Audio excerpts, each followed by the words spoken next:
Hello दोस्तों, आज के इस वीडियो में हम कक्षा 11 विषय रसायन शास्त्र केमिस्ट्री अर्धवार्षिक परीक्षा के लिए 100% पूछे जाने वाले प्रश्न देखने वाले हैं।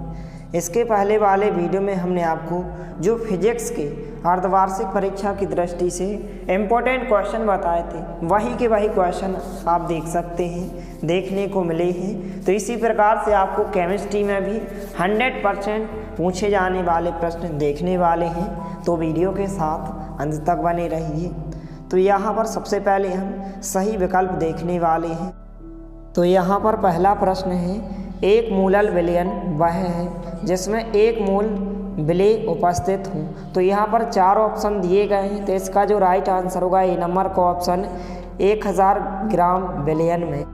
इसके बाद दूसरा प्रश्न है, हुंडे के नियम के अनुसार इलेक्ट्रॉनिक विन्यास 1s2 2s2 2px1 py1 p21 किस तत्व का होगा। तो यहाँ पर 4 ऑप्शन दिए गए हैं, तो किस तत्व का होता है, नाइट्रोजन का होता है। बी नंबर का ऑप्शन इसका राइट आंसर होगा।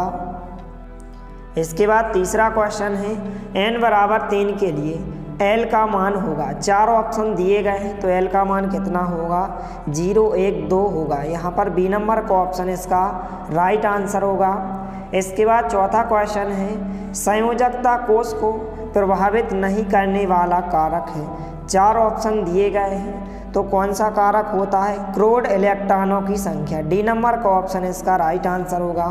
पांचवा प्रश्न है, समान परमाणुओं में सामान्यतः बंध बनता है। 4 ऑप्शन दिए गए हैं, तो कौन सा बंध बनता है, सहसंयोजक बंध बनता है। यहाँ पर बी नंबर का ऑप्शन इसका राइट आंसर होगा। इसके बाद यहाँ पर प्रश्न क्रमांक 6 है, ऑक्सीकारक पदार्थ है। 4 ऑप्शन दिए गए हैं, तो इसका जो आंसर होगा क्या हो जाएगा, इलेक्ट्रॉन ग्राही है। इस प्रकार से यहाँ पर इसका आंसर क्या होगा, ए नंबर का ऑप्शन इसका राइट आंसर होगा, इलेक्ट्रॉन ग्राही है। इसके बाद 7वां प्रश्न है, सर्वाधिक क्रियाशील यौगिक है, तो क्या होता है, C2H2 होता है। ए नंबर का ऑप्शन इसका राइट आंसर होगा। इसके बाद प्रश्न क्रमांक 2, रिक्त स्थानों की पूर्ति कीजिए। सभी प्रश्नों को आपको अच्छे से तैयार कर लेना है। यदि आप इन सभी प्रश्नों को अच्छे से तैयार कर लेते हो, तो आप 70 में से कम 40 या 50 अंक आप आराम से ला सकते हो। तो इसमें दिए गए सभी प्रश्नों को आपको अभी से अच्छे से तैयार कर लेना है।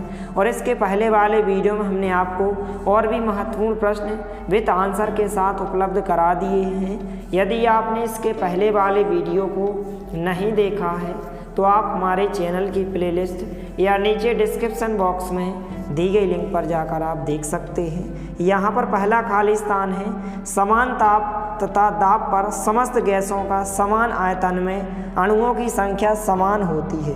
इसे खाली स्थान ने पारित किया था। तो यहाँ पर इसका जो राइट आंसर होगा, इसे किसने पारित किया था, एवोगैड्रो ने। यहाँ पर इसका आंसर क्या हो जाएगा, एवोगैड्रो। इस प्रकार से आपको आंसर में लिखना है एवोगैड्रो। इस प्रकार से इसका आंसर होगा एवोगैड्रो। इसके बाद जो है दूसरा खाली स्थान है, यदि संपूर्ण चुंबकीय क्वांटम संख्याओं का योग 7 हो, तो द्विगंशी क्वांटम संख्या का मान होगा। तो कितना होगा, 3 होगा। दूसरे खाली स्थान का आंसर 3 होगा। इसके बाद तीसरा खाली स्थान है, उच्चतम तरंग दैर्घ्य वाला विकिरण खाली स्थान है, तो क्या होता है, रेडियो तरंग होता है। तो आप उत्तर में क्या लिखेंगे, तीसरे खाली स्थान में रेडियो तरंग। इस प्रकार से रेडियो तरंग इसका राइट आंसर होगा। इसके बाद चौथा खाली स्थान है, नाभिकीय आवेश में वृद्धि होने पर आवर्त में परमाणविक त्रिज्या खाली स्थान है, तो क्या होती है, कम होती है। तो यहाँ पर उत्तर में आप क्या लिखेंगे, कम होती है। इस प्रकार से इसका आंसर क्या हो जाएगा, कम होती है। इसके बाद 5वां खाली स्थान है, रासायनिक बंधों के निर्माण के साथ ऊर्जा में क्या होती है, कमी होती है। 5वें खाली स्थान का आंसर क्या हो जाएगा, कमी हो जाएगा। इसके बाद 6वां प्रश्न है, CO+H2 का मिश्रण कहलाता है, तो क्या कहलाता है, जल गैस कहलाता है। तो उत्तर में आप क्या लिखेंगे, जल गैस।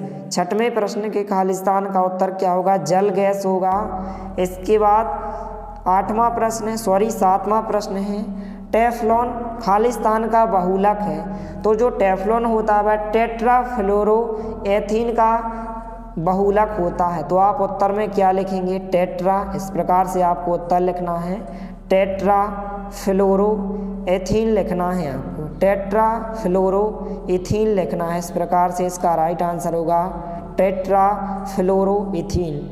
इसके बाद यहाँ पर सही जोड़ियाँ दी गई हैं, तो इनके आंसर भी हम देखने वाले हैं। सबसे पहले उत्कृष्ट गैस, तो उत्कृष्ट गैस क्या होती है? आर्गन होती है। तो पहले का आंसर क्या हो जाएगा? आर्गन से आपको मिलाना है। इस प्रकार से आप आर्गन से मिलाएंगे। दूसरा प्रश्न है 4 संयोजकता वाला तत्व, तो 4 संयोजकता वाला तत्व क्या होता है? कार्बन होता है। ई नंबर का ऑप्शन इसका राइट आंसर होगा, तो आपको कार्बन से मिलाना है। दूसरे प्रश्न का आंसर होगा। तीसरा प्रश्न है Na2CO3 का जलीय विलयन, तो क्या होता है? क्षारीय होता है। तीसरे का आंसर क्या हो जाएगा? क्षारीय। आपको ए नंबर से मिला देना है। इसके बाद चौथा प्रश्न है मिट्टी के तेल के भंजन से बनती है, तो क्या बनती है? तेल गैस बनती है। सी नंबर का ऑप्शन इसका आंसर होगा कि मिट्टी के तेल के भंजन से बनती है, क्या बनती है? तेल गैस। इसके बाद पांचवा है मार्स गैस, तो मार्स गैस क्या होता है? CH4 होता है। जी नंबर का ऑप्शन इसका आंसर होगा।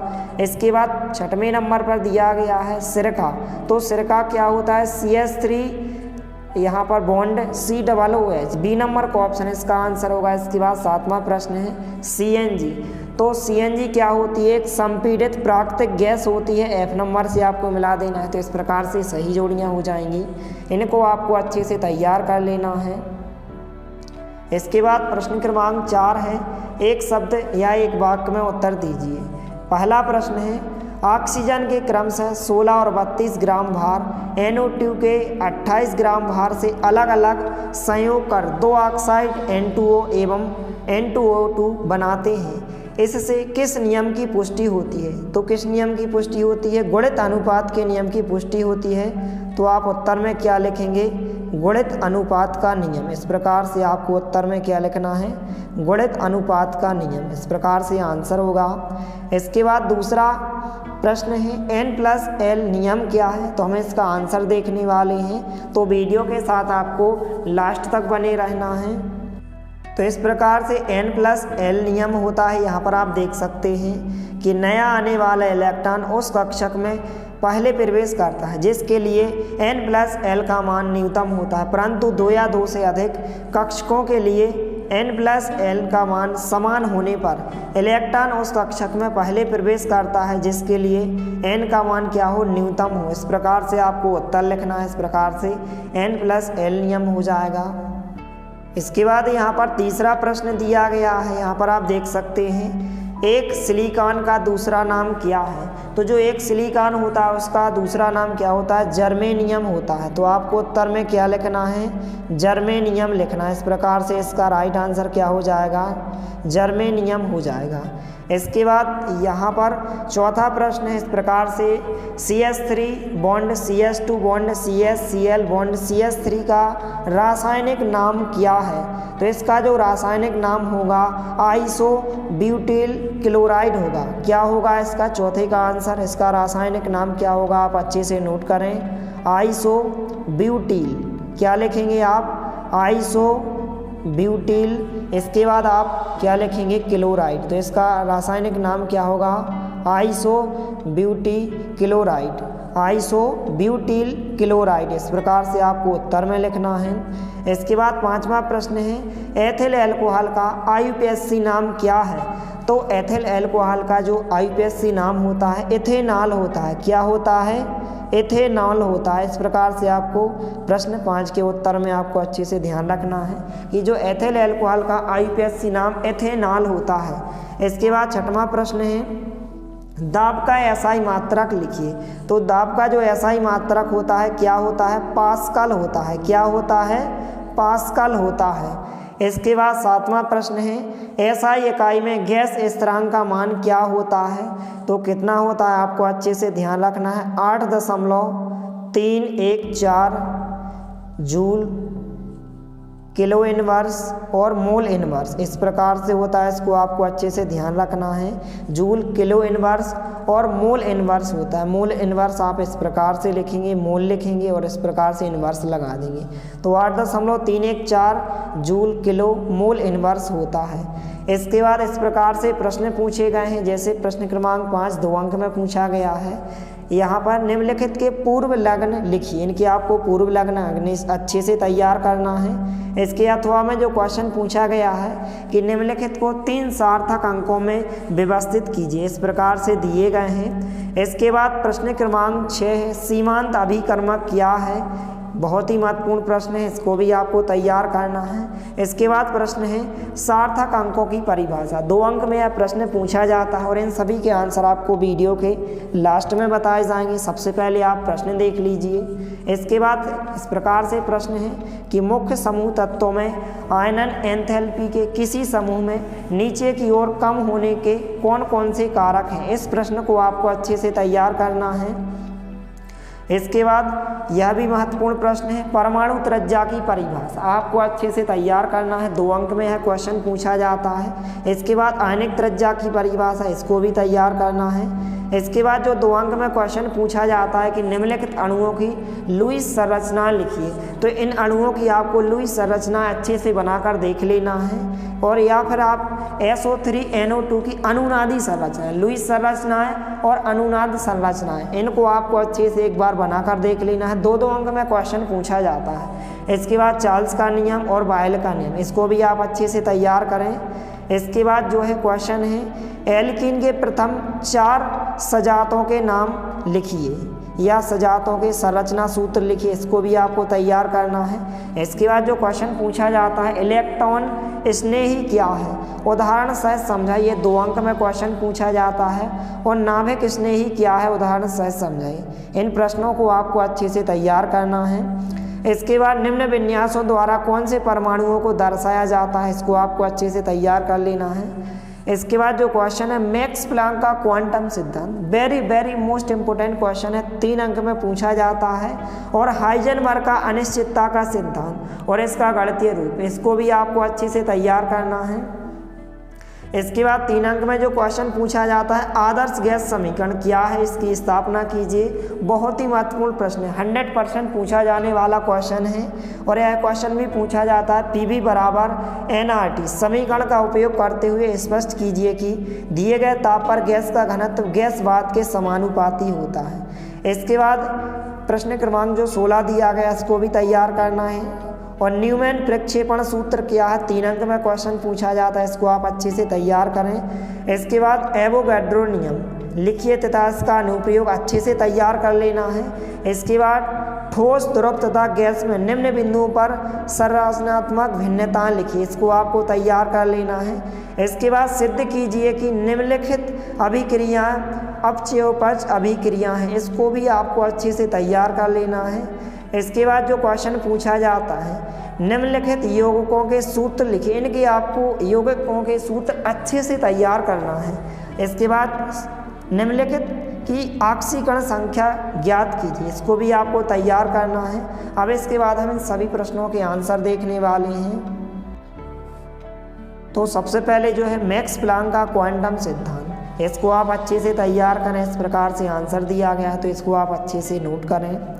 इसके बाद जो क्वेश्चन पूछा गया था हाइजेनबर्ग का अनिश्चितता का सिद्धांत, इसको भी आपको तैयार करना है, 3 अंक या 2 अंक में यह पूछा जाता है, इस प्रकार से आंसर दिया गया है तो इसको भी आप अच्छे से तैयार करें। इसके बाद जो नेक्स्ट क्वेश्चन पूछा गया था यहाँ पर परमाणु त्रिज्या को परिभाषित कीजिए, 2 अंक में परिभाषा पूछी जाती है तो इस प्रकार से आंसर दिया गया, इसको आप अच्छे से तैयार करें। इसके बाद आयनीय त्रिज्या से या फिर आयनिक त्रिज्या, इसको भी आपको तैयार करना है, इस प्रकार से आंसर दिया गया है तो इसको भी आप अच्छे से तैयार करें।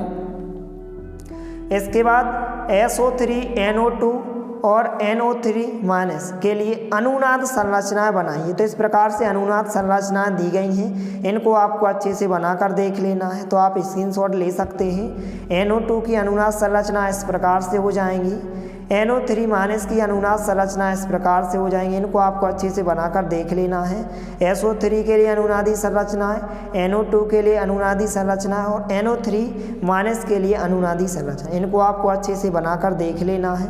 इसके बाद एवोगाद्रो का नियम, 2 अंक या 3 अंक में पूछा जाता है एवोगाद्रो का नियम, इसको भी आप अच्छे से तैयार करें। इसके बाद बायल का नियम, 2 अंक में भी पूछा जा सकता है और 3 अंक में भी, इसलिए इसको आपको अच्छे से पढ़ लेना है। इस प्रकार से आंसर दिया गया, यहाँ पर आप देख सकते हैं। इसके बाद चार्ल्स का नियम, इसको भी आप अच्छे से तैयार करें। इस प्रकार से चार्ल्स का नियम दिया गया है, तो इसको आपको अच्छे से, इसके बाद व्युत्पत्ति दी गई है, तो इसको आप अच्छे से तैयार करें। इस प्रकार से आंसर दिया गया है।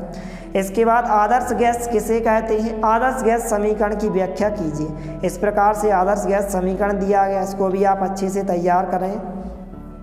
और यदि आप इसकी PDF को डाउनलोड करना चाहते हैं तो आप हमारे टेलीग्राम चैनल को ज्वाइन कीजिए। टेलीग्राम चैनल पर आपको इसकी PDF उपलब्ध कराई जाएगी। इसके बाद निम्नलिखित यौगिकों के सूत्र, इस प्रकार से जो यौगिक हमने बताए थे उनके सूत्र इस प्रकार से हो जाएंगे, इनको आप अच्छे से तैयार करें। इसके बाद ऑक्सीकरण संख्या, इनको भी आपको तैयार करना है, इस प्रकार से दिए गए हैं। तो इस प्रकार से सभी प्रश्नों को आपको अच्छे से तैयार कर लेना है। मिलते हैं अगले वीडियो में, तब तक के लिए जय हिंद, वंदे मातरम।